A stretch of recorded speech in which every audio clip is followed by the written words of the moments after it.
Alright, this is a 1970 Barracuda dash pad. Same up to 1974. I'm sure it's the same even for a Challenger. It's been asked if you can change this pad without taking the whole dashboard apart. The answer to that is, it can be done. It'll take a little time, a little patience, but it can be done. So from here, I'm going to show you what you have to do. It's already changed already, so this is just the old pad. I'm going to show you what I did. Took the steering column, 2 bolts, holds the steering column, dropped it down, put the wheel down on the seat.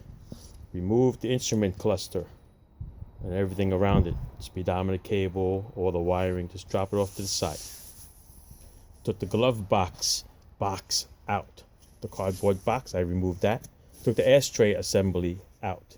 Not just the ashtray itself, but the little metal piece that's behind it. Up on top, remove the pillar panels, one on each side. One here, one on the other side. On the sides, there are screws. One screw here, one on the other side. Now, when you go underneath the dash, look underneath. What you're going to need is a ratcheting wrench. Works wonders. 1/4-inch drive with a swivel, that works wonders too. There's 10 screws back here actually. Here's 1, there's 2, there's 3.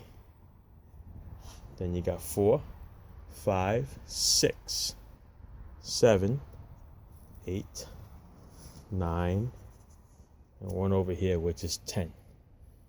10 nuts over there. Don't forget your speaker wires, got to come out. There's 2 screws over here. There's 1 here. And there's 1 over here on this side over here.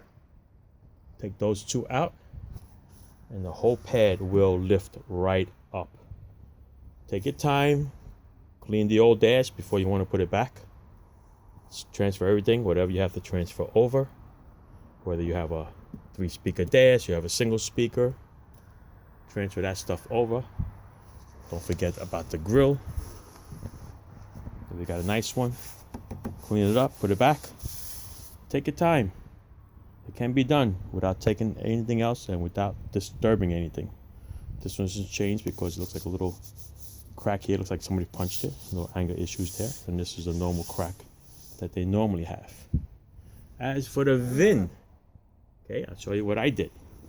Try not to pry that VIN off because then you would damage it. It is made out of really light metal. If you see what I did here, I took a little grinding wheel and I grinded the rivets down. Flush. Grinded it right out and it popped right out. Plate came out nice. Did not disturb the dashboard whatsoever. Did not disturb the plate whatsoever. So everything came out nice and clean. I'm going to show you what it looks like when I transfer it over to my new dash. Hold on.